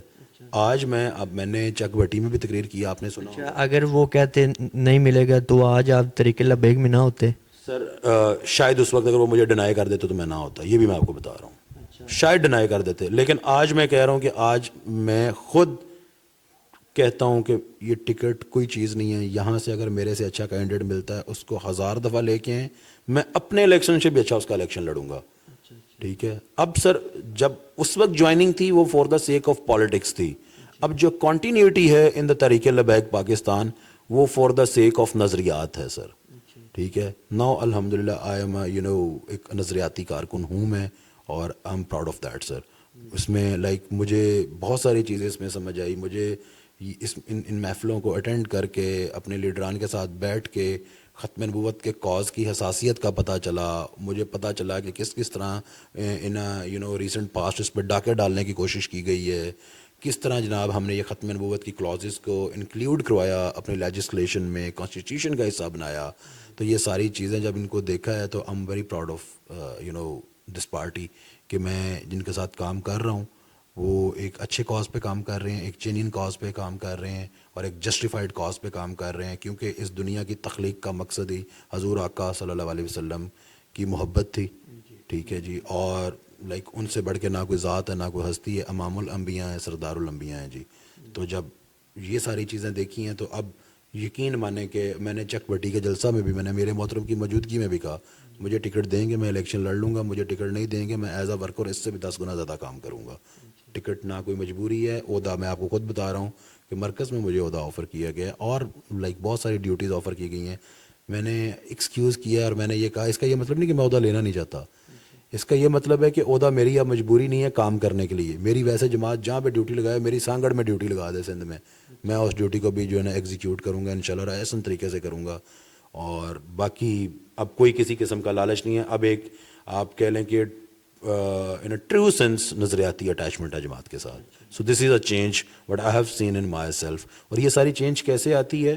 جب آپ اس کاز کے لیے کام کرتے ہیں اور پھر آپ دیکھتے ہیں کہ اللہ تعالیٰ آپ کے رزق میں بھی برکت ڈالتا ہے, اللہ تعالیٰ آپ کے بچوں میں بھی رسول اللہ صلی اللہ علیہ وسلم کی محبت ان کے دلوں میں ڈالتا ہے, آپ کو نظر آتی ہے, آپ کے گھر میں یہ چیز ریفلیکٹ ہونا شروع ہو جاتی ہے, اور اللہ تعالیٰ آپ کو آپ کی سوچ سے زیادہ عزتوں سے نواز دیتا ہے. تو لوگ سر ایم پی کے کیوں بنتے ہیں, لوگ ایم این اے کیوں بنتے ہیں؟ عزت ملے, وہ لوگ جائیں, لوگ ان کو پروٹوکول دیں, لوگ ان کو تو یہاں پہ تو سر ابھی نہ میں ایم پی ہوں نہ میں ایم این اے ہوں, نہ میرے داڑھی ہے میری ابھی. تو میں جاتا ہوں, آپ نے بھی شاید کہیں آبزرو کیا ہو, خدا کی قسم لوگ میں اپنے ہاتھ چھپائے ہوتے ہیں, لوگ ہاتھ چومنے تک سر آ جاتے ہیں. تو میں تو استغفر اللہ, میں تو اپنے چھپا رہا ہوتا ہوں باتوں کو کیونکہ میں اس قابل نہیں ہوں. تو اسی عزت کے لیے لوگ سر کرتے ہیں نا. اور اس ڈسٹرکٹ میں بھی یا اس پاکستان میں کتنے پولیٹیشینز ہیں جن کے لوگ ہاتھ چومتے ہیں. سامنے تو لوگ بات کرتے ہوں گے لیکن بیک بائٹنگ بھی پھر ہوتی ہے. تو الحمدللہ سر یہ بہت بڑی چینج ہے جو میں نے دیکھا ہے کہ جب آپ اس کاز کے لیے کام کرتے ہیں, جن کے لیے آپ کام کرتے ہیں وہ پیچھے بیٹھ کے آپ کی سپورٹ بھی کرتے ہیں, اور وہ آپ کے لیے عزت کا اہتمام بھی کرتے ہیں, اور آپ کے لیے رزق کا اہتمام بھی کرتے ہیں, اور ہر چیز آپ کی وہ اکارڈنگ ٹو ایک آپ کی ایکسپیکٹیشن سے زیادہ اچھی ملتی ہے سر. اچھا سر, آپ یہ بتائیں کہ موجودہ سیاسی صورتحال کا ذمہ دار کون ہے؟ Sir basically the politics of intolerance, اور جو ڈیموکریسی اور ڈیموکریٹک نارمس کے ساتھ ہم نے مذاق بنایا ان آور ریسنٹ پاسٹ, یہ سر سارا اس کے ذمہ دار ہیں. ہم نے سوسائٹی کو اتنا زیادہ پولرائز کر دیا, اتنا زیادہ ہم اپنے ورکرز کو ہم ایج پہ لے گئے کہ اب وہ کسی کو برداشت کرنے کو تیار نہیں ہیں. جب پولیٹیکل لیڈرز اپنے ورکرز کو اس طرح کا ایک لشکر تیار کر دیں اور اس طرح کے ایک انٹالرنس کا جو ہے نا وہ جیسچر ڈیولپ کر دیں, تو پھر سر جو وہ والی قوتیں ہیں جو پولیٹیشنز کو ملک کو رول نہیں کرنے دینا چاہتی یا جن کے اپنے مفادات ہوتے ہیں, پھر وہ اپ فرنٹ آ جاتی ہیں. سر آپ دیکھ لیں کہ پی ایم ایل این کی گورنمنٹ تھی, ٹی ایل پی باہر نکلی, انہوں نے جناب کریک ڈاؤن کر دیا, جماعت کو بین کر دیا, سوشل میڈیا بین کر دیا. تو یہ بھی ایک جیسچر آف انٹالرنس تھا. اس کے بعد پی ٹی آئی کی government I, P T I نے پی ایم ایل این والوں کو کرش کیا, ساتھ ٹی ایل پی کو 2 دفعہ بین کر دیا, اور پی ٹی آئی کے دور میں 46 لوگوں کو شہید کر دیا گیا. 53 ٹوٹل ہیں, 46 لوگوں کو شہید کر دیا گیا.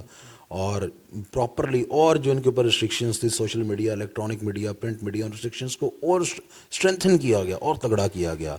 تو اور آپ نے ساتھ عمران خان صاحب انہوں نے ایک ایسا جیسچر قائم کر دیا کہ عمران خان ہے تو ملک ہے. ایسا نہیں ہے sir. Political leaders they come and go, اور پولیٹیکل پارٹیز آتی ہیں چلی جاتی ہیں, ختم ہو جاتی ہیں. پی ایم ایل کیوں بڑی تھی, دیکھیں آپ کے سامنے ختم ہوگی. کتنی پاکستان کو رول کر رہی تھی, 4 صوبوں کو رول کر رہی تھی, آج نام نہیں ہے کہیں پہ. تو پارٹیز اور لیڈرز آتے جاتے رہتے ہیں, جس نے پرماننٹ رہنا ہے وہ ملک ہے. ملک رہے گا, ملک ہے تو سیاست ہے نا, اسی ملک میں سیاست کرتے ہیں نا, اسی ملک میں سیاسی جماعت بنا سکتے ہیں نا. تو ہم نے انٹالرنس کا لیکن ایک جیسچر کریٹ اس وقت کر دیا گیا کہ عمران خان صاحب نے ایسا کہ بھئی میں ہوں تو ٹھیک ہے, ادروائز آپ, وہ ان کے ریڈ لائن بن کے بیٹھ گئے. پولیٹیشین ریڈ لائن نہیں ہوتے سر.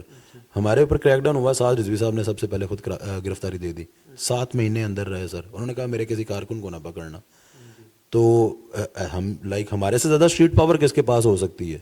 پوری کنٹری کو ہم اوپر نیچے کر کے رکھ سکتے تھے, لیکن یہ آپ کا لیڈر ہوتا ہے جو آپ کی تربیت کرتا ہے. اور ہم نے بیسکلی یہاں پہ ہم نے نیب بنا لی. نیب میں ہم نے جناب بجائے اس کے کہ جو ٹریو کیسز ہیں, ہم نے جناب پولیٹیکل وکٹمائزیشن کا ٹول بنا لیا اس کو. ہم نے اور دوسرے ادارے جو ہیں بجائے اس کے کہ وہ جسٹس وینڈنگ جو ہے انسٹیٹیوشنز ہوتے, ہم نے ان کو جناب جو ہے پولیٹیکل جو آپ کی گرجز سیٹل کرنے کا ہم نے ٹول بنا لیا. تو یہ سر جب ایسا اب آپ کریں گے تو پھر پولیٹیشنز کو سپیس نہیں ملے گی. اب آپ اس وقت دیکھ لیں, آج ایک طرف میں نے ابھی بات کی ہے کہ 46 لوگوں کو شہید کیا ہے تحریک انصاف نے, وہ لوگ کس لیے نکلے تھے؟ انہوں نے کہا تھا کہ جناب آپ سفیر باہر نکال دیں فرانس کا، کیونکہ فرانس میں حضور آقا صلی اللہ علیہ وسلم کی شان میں گستاخی ہوئی. تو انہوں نے کہا جی اکانومی ختم ہو جائے گی، ملک قرضوں میں ڈوب جائے گا. آج آپ کی کیا اکانومی بہت اچھی ہے؟ کیا آج ملک قرضوں میں نہیں ڈوبا ہوا؟ بھائی ایک دفعہ جن کے نام پہ جیتے ہو، سانس لیتے ہو، ملک حاصل کیا ہے، کم از کم ان کی نوکری کر کے تو دیکھو، پھر آپ کو پتہ چلے گا کہ اکانومی بھی کھڑی ہو جائے گی اور آپ بھی کھڑے ہو جائیں گے. تو سر اس وقت آپ میں دیکھیں کہ شہادتیں کر دی گئی، لیکن آج آپ ہمارے قائد کا ظرف دیکھیں کہ خواتین کے ساتھ ظلم ہوا پی ٹی آئی کی. پورے پاکستان میں ایک لیڈر نے آواز اٹھائی، وہ سعد حسین رضوی تھے. آن ریکارڈ انہوں نے کہا کہ بھائی یہ مردوں کی لڑائی ہے، یہ مردوں کو لڑنے دو، اس میں خواتین کو نہ لے کے آؤ. اور یہ بہت بڑی سٹیٹمنٹ تھی. اب ایک 2-3 دن پہلے ریسنٹ انٹرویو ہوا ہے سعد رضوی صاحب کا. اس انٹرویو میں سعد رضوی صاحب سے پوچھا گیا کہ آپ کیا اس پولیٹیکل وکٹمائزیشن کو سپورٹ کرتے ہیں؟ جو ہمارے ساتھ ظلم ہوئے میں اگر ہم ان کو دیکھیں تو ہم کہہ سکتے تھے یس ہم اس کو سپورٹ کرتے ہیں. لیکن سعد رضوی صاحب نے کہا کہ ہر کسی کو ایکول اپرچونٹیز ملنی چاہیے، اور یہ جو تحریک انصاف کے ساتھ بربریت ہو رہی ہے ہم اس کے اگینسٹ ہیں. آپ ان کو فیلڈ میں آئیں، آپ ان کو ہمارا مقابلہ کرنے دیں. ہم اس بربریت سے مقابلہ نہیں کرنا چاہتے، ہم ان کا پولیٹیکل فیلڈ میں مقابلہ کرنا چاہتے ہیں. ہم ایز اے پولیٹیکل اوپوننٹ ان کو اپنا دیکھنا چاہتے ہیں. ہم ایک ہیلتھی کمپٹیشن ہوتا ہوا دیکھنا چاہتے ہیں. ایسا نہیں ہے کہ آپ جناب لنڈن سے ایک بندے کو اٹھائیں، آپ اس پرانے پروڈکٹ کو نئی پیکنگ میں ڈالیں اور لوگوں کو لا کے کہیں کہ جناب یہ بالکل ایک فریش چیز آپ کے لیے لے آئے ہیں، یہ ملک کو سنوار دے گا. تو سر ملک کو اگر سنوارنا ہوتا تو 3 ٹینیورز پہلے بھی گئے ہیں. ووٹ کو عزت دینی ہوتی تو بیانیہ اچھا تھا. اب وہ ووٹ کی عزت کہاں پہ گئی؟ اب اس ووٹر کو عزت کیا نہیں چاہیے؟ کیا اب وہ ووٹر کسی عزت کے دوسرے دائرے میں داخل ہو گیا ہے؟ تو سر بیانیہ شفٹ کر لیا، اسٹیبلشمنٹ بھی ایک بندے کو اٹھا کے لے آئی، اور ہر طرح سے فیسیلیٹیٹ کیا جا رہا ہے. الیکشن کمیشن فیسیلیٹیٹ کر رہا ہے، ڈسٹرکٹ ایڈمنسٹریشنز ان کو فیسیلیٹیٹ کر رہی ہیں، اسٹیبلشمنٹ فیسیلیٹیٹ کر رہی ہیں، بندے توڑ توڑ کے ان کو دے رہے ہیں. ہر طرح سے فیسیلیٹیٹ کر لیں گے، ووٹر کہاں سے دیں گے؟ ووٹر کو کیسے سمجھائیں گے کہ he is the right person for the country at the moment? People are not ready to trust him. اچھا سر، آپ کے بارے میں کہا جاتا ہے کہ طریق لبیک اس وقت تک آگے نہیں آ سکتی جب تک اوپر جو باپ بیٹھا ہوا ہے وہ نہ لائے. سر ہمارا we are very clear on this. ہم جو لوگ کہتے ہیں نا وہ جو اوپر بیٹھے ہوئے ہیں وہ جب ایگری ہوں گے تو تحریک لبیک پاکستان آئے گی. ان لوگوں کو یہ نہیں پتا کہ ان سے اوپر بھی کوئی بیٹھا ہوا ہے. ٹھیک ہے، ہمارا سر یہ ایمان ہے. ہم تو بڑے سیدھی بات ہے سر، انہیں جانا انہیں مانا. اچھا اگر غیر سے کام للہ الحمد، میں دنیا سے مسلمان گیا. ہم انہی کو مانتے ہیں، انہی کو جانتے ہیں، اور ہمارے خیال میں وہی اوپر بیٹھے ہوئے ہیں. جب وہ منظوری دیں گے تو یہ کون ہوتے ہیں تحریک لبیک پاکستان کو روکنے؟ اچھا اگر حکومت میں آنے کے لیے کسی سے الحاق کرنا پڑے تو کیا کرے گی طریق لبیک یا نہیں؟ سر دیکھیں، اگر حکومت میں آنے کے لیے کوئی ہمارے ساتھ سیٹ ایڈجسٹمنٹ کرنا چاہتا ہے یا پولیٹیکل الائنس کی فارمیشن کرنا چاہتا ہے تو اس کی صرف ایک شرط ہے، وہ پارٹی آ کے ہمارے سے پرومس کر لے کہ وہ نظام مصطفیٰ صلی اللہ علیہ وسلم کے نفاذ کے لیے ان اے ٹرو سینس اسٹرگل کرے گی، اور after getting into the power corridors وہ اس کی ان اے ٹرو سینس امپلیمنٹیشن کے لیے کام کرے گی. اور ختم نبوت کے جو ہمارے جس کے اوپر ہمارا بڑا اسٹرکٹ سٹینس ہے، اس کے اوپر ہمارے ایجنڈا کے ساتھ وہ ایگری ود کر لیں تو سر جو ہے ہم پولیٹیکل الائنس میک کر لیں گے. یہ ہمارے امیر محترم بڑا کیٹیگوریکلی کہہ سکتے ہیں، it can be any party. وہ طریق انصاف ہی ہو، پاکستان مسلم لیگ ہی کیوں نہ ہو. سر تحریک انصاف یا مسلم لیگ نواز راہ راست پہ آ جائیں اور وہ ملک میں نظام مصطفیٰ کے نفاذ کے لیے بات کریں، اور اگر کوئی بندہ نظام مصطفیٰ کے نفاذ کی بات کرے اور ہم کہیں کہ نہیں یہ ہم نہیں کرنا ہے تو پھر تو ہم گنہگار ہو گئے. سر نظام مصطفیٰ کے نفاذ کی کوئی بھی بات کرے اس کو سپورٹ کرنا، بینگ اے مسلم اور بینگ اے ووٹر اور بینگ اے پولیٹیکل لیڈر، یہ تو ہمارا فرض ہے سر. اور اگر نظام مصطفیٰ کے نفاذ کے لیے جناب کوئی پارٹی ہمارے ساتھ ٹیبل پہ آتی ہے اور ختم نبوت کے اوپر اپنا ہمارے جیسا موقف رکھتی ہے تو وی آر ریڈی سر. جی ٹھیک ہے. اچھا سر، آپ الزامات کی سیاست پہ کتنا یقین رکھتی ہیں؟ بالکل بھی یقین نہیں رکھتا سر، بالکل بھی یقین نہیں رکھتا. میں تو بڑا ڈیفینسو قسم کا کھیلتا ہوں. آپ دیکھیں کہ میری پولیٹیکل آپ جتنی اسٹرگل ہے پچھلے 2 سال کی آپ اٹھا کے دیکھ لیں، نہ کسی پہ الزام ہے. اس پورے انٹرویو میں بھی کسی پہ بھی الزام نہیں ہے. جو آن گراؤنڈ ریئلٹی باتیں ہیں وہ کی ہیں. اور چک بھٹی میں بھی آپ دیکھ لیں، میں نے الزام نہیں کسی پہ لگایا. ہاں چیلنج کیا کہ آپ نواز شریف کو وہاں پہ لے آئیں. ڈی سی او صاحب سے ریکویسٹ کی کہ میں آپ کی ڈی سی صاحب سے اور ڈی پی او صاحب سے میں آپ کی بہت عزت کرتا ہوں, میرا بڑا اچھا ورکنگ لائزون ہے آپ کے ساتھ, لیکن ایسا نہیں ہے کہ آپ میرے لیڈر کو آنے سے روکیں. یہ ہمارا رائٹ ہے, ہمارا کانسٹیٹیوشنل رائٹ ہے, ہمارا فنڈامنٹل رائٹ ہے.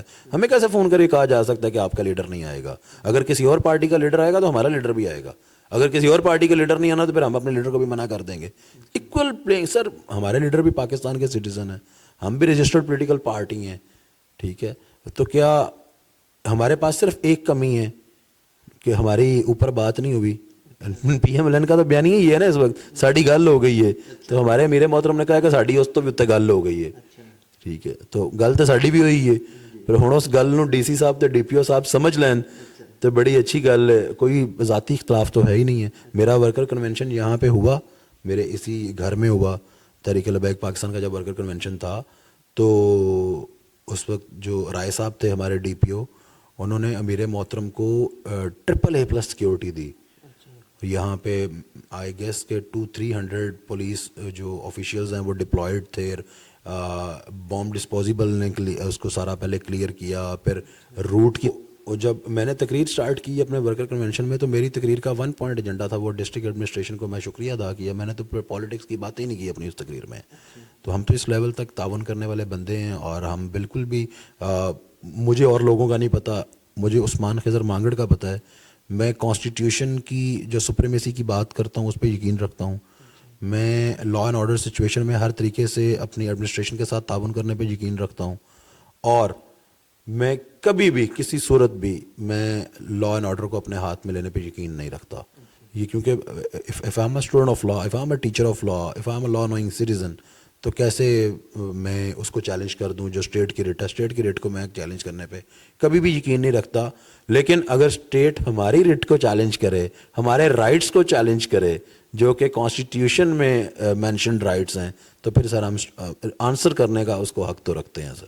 اچھا سر, کہا جاتا ہے کہ سعد حسین رضوی صاحب چابی والا کھلونا ہے. کیا واقعی سعد حسین رضوی صاحب چابی والا کھلونا ہے, اور ان کی چابی کس کی جیب میں ہے؟ سعد حسین رضوی کو چابی والا کھلونا کہنے والے کو ان کو شرم آنی چاہیے, کیونکہ باجوہ صاحب کو آرمی چیف لگا دیا تو بیان دے دیا آرمی چیف قوم کا باپ ہوتا ہے. پھر باجوہ صاحب کے ساتھ عمران خان کا اختلاف ہوگا تو وہ باپ چینج کر لیا, ہو گیا نا چینج. پھر چیف اپنی مرضی کا لگ گیا تو کہہ دیا چیف جسٹس قوم کا باپ ہوتا ہے. جب اس کے ساتھ اختلاف ہوگا تو کہہ دیا جناب یہ بھی غلط باپ نکل آیا. پھر جناب آپ نے کہا کہ جناب میں اس کو ایکسٹینشن بھی دوں گا, سب کچھ کروں گا. پھر جب آپ کی گورنمنٹ ختم ہوتی ہے تو آپ کہہ رہے تھے میرے ہاتھ میں تو ایک سپاہی بدلنے کی بھی, پرائم منسٹر کہتا ہے کہ میرے پاس تو ایک سپاہی کو بدلنے کے لیے بھی میرے پاس پاور نہیں تھی, یہ تو سارا کچھ اسٹیبلشمنٹ کر رہی تھی. تو جب سارا کچھ اسٹیبلشمنٹ کر رہی تھی اور آپ ایز اے پپٹ ڈانس کر رہے تھے, اس کو کہتے ہیں چابی والا کھلونا. سعد رضوی کو سر کس نے چابی دینی ہے؟ سعد رضوی نے باہر نکل کے یہ کہا مجھے وزیر اعظم بنا دو یا میری جماعت کو سیٹیں دو. اس نے تو یہی کہا جناب اس سفیر کو باہر نکال دو. مجھے صرف اس بات کا آنسر چاہیے کہ رسول اللہ صلی اللہ علیہ وسلم کی شان میں گستاخی ہو جائے تو سفیر کو باہر نکالنے کا مطالبہ کرنا کیا ناجائز مطالبہ ہے؟ کیا رسول اللہ صلی اللہ علیہ وسلم کی شان میں جناب گستاخی ہو اور ختم نبوت پہ ڈاکہ ڈالنے کی کوشش کی جائے, حلف نامہ تبدیل کرنے کی کوشش کر دی جائے؟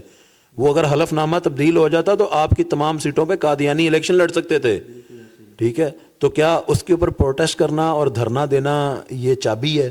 اگر اس کو چابی کہتے ہیں تو اللہ پاک کا کروڑوں اربوں شکر کہ ہمیں یہ والی چابی لگتی ہے. میں اللہ سے دعا کروں گا کہ یہ والی چابی ساری زندگی مجھے اور میری جماعت کو لگتی رہے جی. اور یہ میں اللہ سے دعا کبھی نہیں کروں گا کہ جنرل باجوے والی چابی ہمیں لگے.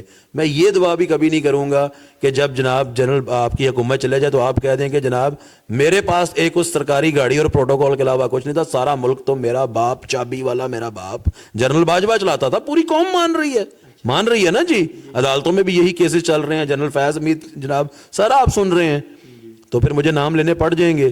تو وہ ہے چابی اصل, اور وہ چابی لگاتے تھے. اور یہ ڈگڈگی ہمیں وہ ہوتا نا وہ ایک گھلونا ہوتا ہے, وہ پیچھے سے اس کو چابی لگائیں وہ آگے سے یوں ڈگڈگ بھی بجاتا ہے. وہ چابی لگاتے تھے, یہ صرف عمل نہیں کرتا تھا, یہ وہ ڈگڈگی بھی بجاتا تھا ان کی, ٹھیک ہے. یہ اصل میں تو انہوں نے ان کو سر اپنے سر پہ لاگو کیا. ہم نے ایسا کوئی چکر نہیں ہے سر. ہم الحمدللہ ختم نبوت پہ کوئی بات آئے گی تو ہمارا ایمان ہمیں چابی لگا دیتا ہے. ناموس رسالت پہ بات آئے گی ہمارا ایمان ہمیں سر چابی لگا دیتا ہے. اور اگر ہمیں ہمارا ایمان چابی نہ لگائے تو پھر ہمیں رجوع کرنے کی ضرورت ہے کہ خدا نہ خواستہ کیا ہم مسلمان بھی رہ گئے ہیں کہ نہیں رہ گئے. اچھا سر، آپ کے بارے میں کہا جاتا ہے کہ طریق لبیک سیاست مذہب کے نام پہ سیاست کو چمکانے کی کوشش کر رہی ہے، کیا یہ بات ٹھیک ہے؟ ملک کس نام پہ حاصل کیا تھا پاکستان؟ اسلام کے نام پہ. تو اسلام مذہب ہی ہے نا جی. جب اور کوئی بات نہیں ملتی تو کہہ دیے کہ جناب مذہب اور سیاست علیحدہ ہیں. بھائی سیاست نکلی مذہب میں سے ہے. رسول اللہ صلی اللہ علیہ وسلم نے جناب کہاں بیٹھ کے سیاست کی؟ کیا انہوں نے سیاست نہیں کی؟ کہاں بیٹھ کے کی؟ مسجد کے ممبر میں بیٹھ کے کی. حضرت عمر فاروق رضی اللہ تعالیٰ عنہ نے کہاں بیٹھ کے سیاست کی؟ کہاں بیٹھ کے؟ کہاں سے یہ پولیس آئی؟ کہاں سے یہ آرمی بنی؟ کہاں سے بنی؟ مسجد کے ممبر سے. عدالتیں کہاں پہ لگتی تھی؟ قاضی کون ہوتے تھے؟ مسجد کے ممبر میں بیٹھ کے سارے فیصلے ہوتے تھے. تو اس وقت جب سیاست اور جو آپ کی مذہب علیحدہ نہیں تھا تو انہوں نے کیسے سیاست اور مذہب کو علیحدہ کر لیا؟ کہیں انہوں نے رستے میں آتے ہوئے برطانیہ والا سسٹم تو نہیں پکڑ لیا؟ وہ چلے گئے اور جاتے ہوئے ان کے دماغوں میں وہی ڈال کے تو نہیں چلے گئے؟ سیاست اور مذہب بالکل علیحدہ نہیں ہے سر. آپ کیسی سر، میں دیکھیں ان لوگوں کی، آپ اب میں کیا لفظ یوز کروں کہ ملک آپ نے حاصل کیا ہے اسلام کے نام پہ، اور آپ کہتے ہیں کہ اب اسلام کی بات نہ کرو. اسلام کی بات پہ اگر آپ سیاست کرو گے، نظام مصطفیٰ صلی اللہ علیہ وسلم کے نفاذ کی بات کرو گے، تو پھر جناب جو ہے آپ مذہب کو استعمال کر رہے ہو سیاست میں. یہ سارے ایک دن آئے گا، بہت جلد آنے والا ہے، یہ سارے خود کہیں گے کہ خدا کا نام ہے، مذہب کا نام لے کے سیاست کرو. کیونکہ جب ان کو پتا چلے گا نا کہ قاضی فائز عیسیٰ جو ہے وہ نواز شریف کو سپورٹ کرتا ہے اور عمران خان کو پورا اس نے کھڈے لائن لگا رہا ہے، تو پھر ان کو وہ مذہب کے نام پہ سیاست یاد آئے گی. وہ والے قاضی یاد آئیں گے جو ممبر پہ بیٹھ کے فیصلے کرتے تھے. جب ان کو میڈیکل فیسلٹیز نہیں نہ ملیں گی، جب ان کو پراپر ہیلتھ فیسلٹیز نہیں ملیں گی، ایجوکیشنل سسٹم پراپر نہیں ملے گا آفٹر پیئنگ دی ٹیکسز، سب کچھ پے کرنے کے بعد، تو پھر ان کو مذہب والی سیاست سب کو نظر آئے گی سر. اور پھر یہ اس کی خود بخود ڈیمانڈ کریں گے. یہ وقت دور نہیں ہے، یہ قوم خود سر مذہب والی سیاست. مذہب کیا کہتا ہے؟ نظام مصطفیٰ صلی اللہ علیہ وسلم کیا ہے کہ لوگوں کو ان کے حقوق ان کی دہلیز پہ دیے جائیں، لوگوں کو انصاف ان کی دہلیز پہ ملنا چاہیے، تمام لوگوں کو جناب جو ہے برابر ایکول اپرچونٹیز ہونی چاہیے. کسی عربی کو کسی اجمی کے اوپر فوقیت حاصل نہیں ہے، کسی کالے کو کسی گورے کے اوپر فوقیت حاصل نہیں ہے. تو نون لیگ کو پی ٹی آئی کے اوپر کیسے ہوگی؟ نون لیگ کو تحریک لبیک کے اوپر کیسے ہوگی؟ ٹھیک ہے، ہم نے تو سر وہ والا دین پڑھا ہوا ہے، پتہ نہیں انہوں نے کون سا دین پڑھ لیا ہے. یہ ان کو پتہ نہیں عمران خان کون سا دین پڑھا کے چلا گیا ہے یا نواز شریف نے کون سا دین پڑھا دیا ان کو. ہم نے سر وہ والا نہیں پڑھا ہوا. ہم انشاءاللہ مذہب پہ سیاست کریں گے اور مذہب کے اکارڈنگلی ہی سیاست کریں گے. جو ہے وہی بات للہ الحمد. بتائیے کہ آنے والے الیکشن میں آپ کا منشور کیا ہوگا؟ کیا آپ بھی وہ ووٹ کو عزت دو یا روٹی کپڑا اور مکان، یا اس سے باہر نکلیں گے؟ جن سے یہ ووٹ کی عزت مانگتے ہیں ہم ان سے ووٹ کی عزت نہیں مانگتے. ٹھیک ہے، اور ہم اپنے ووٹ کو خود عزت دیتے ہیں. ٹھیک ہے، اور ہمارے ووٹ کو وہ عزت دیتے ہیں جس کے لیے ہمارا ووٹر باہر نکلتا ہے. ٹھیک ہے، کیونکہ ہمارا ووٹر ان کی عزت کا محتاج نہیں ہے. ٹھیک ہے، ہمارے ووٹر کی عزت کا وعدہ رسول اللہ صلی اللہ علیہ وسلم نے کیا ہے، اللہ تعالیٰ نے کی ہے، تو ہمیں وہ والی عزت چاہیے بھی نہیں ہے. منشور کی بات ہے سر، ہمارا منشور سر نظام مصطفیٰ صلی اللہ علیہ وسلم کا جب نفاذ ہوگا وہی ہمارا منشور ہے. اس میں آپ کو وہی بات کہ وداؤٹ ڈسکریمنیشن آپ کو ایکول جسٹس سسٹم ملنا چاہیے، میڈیکل فیسلٹیز ملنی چاہیے، ہیلتھ فیسلٹیز ملنی چاہیے، ایجوکیشنل فیسلٹیز ملنی چاہیے. اور جناب وہ والی بات، ہم وہ والی بات کرتے ہیں، اس نظام کی بات کرتے ہیں کہ حضرت عمر فاروق رضی اللہ تعالیٰ عنہ سے ایک جناب ان کے دربار میں اٹھ کے بندہ پوچھ لے کہ میرے پاس رعایا میں سے جناب پہننے کو کرتا نہیں ہے، تمہارے پاس نیا کرتا کہاں سے آ گیا؟ ہم اس نظام کی بات کرتے ہیں جب ہزاروں مربع میل کا حکمران اپنے کندھے پہ آٹے کی بوریاں رکھ کے لوگوں کی دہلیز پہ پہنچاتا ہو. ہم اس نظام کی بات کرتے ہیں جب ہزاروں مربع میل کا حکمران جناب ایک بڑھیا کی جھونپڑی میں چلا جائے اور بڑھیا کو نہ پتہ ہو کہ یہ کون ہے، تو وہ بڑھیا سے کہیں کہ جناب آپ کے کیا خیالات ہیں حکمران کے بارے میں، تو وہ کہے کہ جناب ان کو بتانا کہ میں بہت سخت ناراض ہوں. بڑھیا کہے تو وہ کہے کہ کیوں ناراض ہیں، تو کیوں ناراض ہیں، تو وہ بڑھیا کہے کہ جناب میں اس لیے ناراض ہوں کہ وہ آج تک میری جھونپڑی میں آئی نہیں ہے.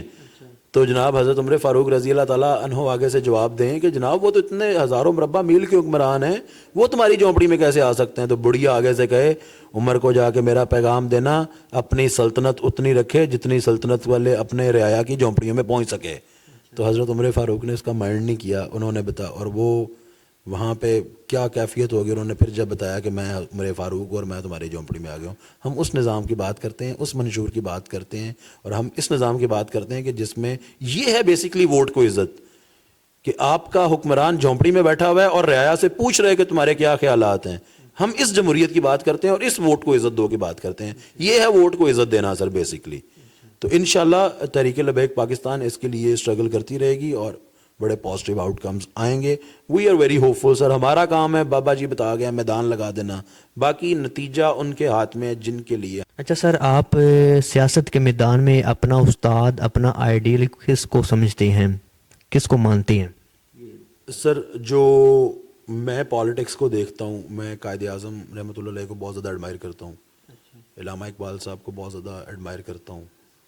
دیکھیں یہ وہ لوگ تھے جنہوں نے آل ٹوگیدر ایک ڈائنامکس چینج کر دیے اس کنٹیننٹ کے, اور کیسے رسول اللہ صلی اللہ علیہ وسلم کے نام کے اوپر اور اسلام کے نام کے اوپر یہ ملک حاصل کر لیا. تو میں ان کو آئیڈیلائز کرتا ہوں. آج ہم بھی تو اسی لیے کام کر رہے ہیں نا کہ جن کے نام پہ ملک حاصل کیا ہے انہی کے نظام کو نافذ کیا جائے. اس کے بعد سر میں علامہ خادم حسین رضوی صاحب کو آئیڈیلائز کرتا ہوں, اور ایٹ دا مومنٹ سر جو میرے قائد ہیں, جو میرے لیڈر ہیں, جن کو میں آئیڈیلائز کرتا ہوں اور جن کی ہدایات پہ میں چلتا ہوں, وہ سر علامہ سعد حسین رضوی صاحب ہیں. اچھا, آنے والے الیکشن میں تحریک لبیک کتنی سیٹیں نکال سکے گی؟ یہ تو سر الیکشن کا نتیجہ بتائے گا. اس پھر بھی ہوتا ہے نا کہ اتنی ہم سیٹیں نکال سکیں گے. اچھا رزلٹ ہوگا انشاءاللہ, بہتر رزلٹ ہوگا. دیکھیں سر یہ ایک کنسسٹنٹ پولیٹیکل اسٹرگل ہوتی ہے. عمران خان کو 26 سال کسی نے منہ نہیں لگایا تھا, ایک سیٹ لے کے پھرتا رہا تھا. تو ہم تو بھی 5-6 سال 2016 میں ہم بنے اور آج 2023 ہے, 7 سال ہوئے ہیں سارے. تو یہ کنسسٹنٹ پولیٹیکل اسٹرگل ہوتی ہے, لیکن ہم 7 سال میں جہاں پہ ہیں وہاں پہ دوسری جماعتیں 23, 24 سال میں بھی نہیں تھی الحمدللہ. تو بیٹر رزلٹس جنریٹ کریں گے سر. اچھا, اگر آپ جیت جاتے ہیں تو آپ اپنے حلقے میں ایسا کون سا کام ہے جو ابھی تک نہیں ہوا وہ آپ سب سے پہلے کریں گے جیت کے بعد؟ سر سب سے پہلے کلین ڈرنکنگ واٹر لوگوں کے ڈور اسٹیپ پہ, لوگ اپنا نلکا کھولیں تو اس میں سے جو پانی آئے لوگ وہ پانی پی سکیں. اس کے بعد sir state of the art sewerage system. اس کے بعد جو ہے لوگوں کے لیے اسلامی قانون سازی, اسمبلی میں لیجسلیٹر کا کام ہوتا ہے قانون سازی کرنا. اس کے بعد یہ تھانہ کچہری کلچر کا خاتمہ, لوگوں کو ان کی دہلیز پہ انصاف میں, لوگوں کو اتنا ٹرسٹ ہو اپنے ان اداروں پہ کہ وہ کہیں کہ میں تھانے جاؤں گا تو مجھے انصاف ملے ہی ملے گا. اور اگر سر آپ کا الیکٹڈ ریپریزنٹیٹیو جو ہے وہ لا نوئنگ ہے اور وہ ان ساری چیزوں پہ کمانڈ رکھتا تو یہ کوئی بہت بڑی بات نہیں ہے. لوگ تھانے کچہری میں جانے سے ڈرے نہیں, بلکہ اس اعتماد کے ساتھ جائیں کہ یہ وہ جگہ ہے جہاں سے انصاف ملتا ہے, جیسے لوگ قاضیوں کے پاس جاتے تھے. تو اس کو سر انشور کروں گا. اس کے بعد سر جو ہے آپ کا جو حافظ آباد سٹی ہے اس میں پلینگ فیلڈز بننے چاہیے, کوئی ڈیڈیکیٹڈ پلیسز ہونے چاہیے, جمنیزیم. آپ چلے جائیں یو کے میں چلے جائیں, اگر میں یو کے سے پڑھ کے آیا ہوں تو کم از کم مجھے وہاں سے کچھ سیکھ کے آنا چاہیے. تو ہر وہاں پہ آپ چلے جائیں, ہر محلے میں وہاں پہ ایک جمنیزیم ہے, اس میں سوئمنگ پول ہے, اس میں ٹینس کورٹ ہے, اس میں جم ہے, اس میں جناب ٹیبل ٹینس ہے, اس میں سنوکر ہے, سب کچھ ہے. اور یہ ساری چیزیں, کیونکہ سر یہ ساری چیزیں جب آپ کریں گے تب آپ کے نوجوان نشے کو چھوڑیں گے, وہ ایک پروڈکٹیو ایکٹیویٹیز میں اپنے آپ کو انوالو کریں گے, اور اسپورٹس کی فیلڈ میں آپ کی کنٹری میں بہت سارے ستارے پیدا ہوں گے. اس چیز کو سر میں میک شیور کروں گا سر. اس کے بعد سر جو ایجوکیشنل سسٹم ہے یہ میں پرومس کرتا ہوں کہ آفٹر گیٹنگ الیکٹڈ میں ایسا تعلیم کا نظام اور ایسی ٹریننگ کو کانڈکٹس کروں گا کہ جو لوگ پرائیویٹ اسکول سے اپنے بچے نکال کے سرکاری اسکولوں میں ڈالیں گے. یہ کیونکہ being a professor of law میں ان ساری چیزوں کو بڑا ڈیپلی سمجھتا ہوں. یہ دیکھیں سرکاری اسکولوں کے پاس پلینگ فیلڈز بھی بڑے ہیں, سرکاری اسکولوں کے پاس بلڈنگز بھی بڑی ہیں, سب کچھ بڑا ہے. پرائیویٹ اسکولس تو 4 کمروں میں بنے ہوئے ہیں, تو وہاں بچوں کی کیا گروتھ ہوگی؟ آپ ان کو روبوٹس بنا رہے ہیں وہاں پہ. تو اگر آپ اپنے سرکاری اسکولوں کا نظام اچھا کر لیں, ان ٹیچرز کی ٹریننگ کو اچھا کر لیں, بہتر کر لیں, معیار کو, ایجوکیشنل اکیڈیمک سٹینڈرڈس کو آپ بہتر کر لیں, تو یہی سرکاری اسکول سائنسدان بھی پیدا کریں گے, پروفیسرز بھی پیدا کریں گے, بیرسٹرز بھی پیدا کریں گے, ڈاکٹرز بھی پیدا کریں گے, انجینئرز بھی پیدا کریں گے, اچھے پولیٹیشنز بھی پیدا کریں گے سر. تو سر اس طرح کی کچھ چیزیں سوچی ہوئی ہیں اپنی کنسٹیچوئنسی کے لیے. انشاءاللہ میں آفٹر گیٹنگ الیکٹڈ, اللہ تعالیٰ نے مجھے موقع دیا, یہ ہار جیت اللہ تعالیٰ کے پاس ہے, میرے ہاتھ میں محنت ہے. اللہ تعالیٰ نے مجھے موقع دیا تو میں اپنے ڈسٹرکٹ کو ایسا ڈسٹرکٹ بناؤں گا کہ لوگ باقاعدہ فخر کریں گے کہ ہم نے کسی پڑھے لکھے نوجوان کو الیکٹ کیا اور وہ ان ساری چیزوں کو سمجھتا تھا. اور ہم لوگوں کو یہ بھی ریئلائز ہوگا کہ 76 ایئرس جن کو وہ ووٹ دیتے رہے ہیں, they were not competent enough to serve them. انشاءاللہ I will make sure this. چلیے ٹھیک ہے سر, بہت بہت شکریہ. آپ سے بات کر کے بہت اچھا لگا. تمام سوالات کے جواب آپ نے بہت ہی احسن طریقے سے دیے.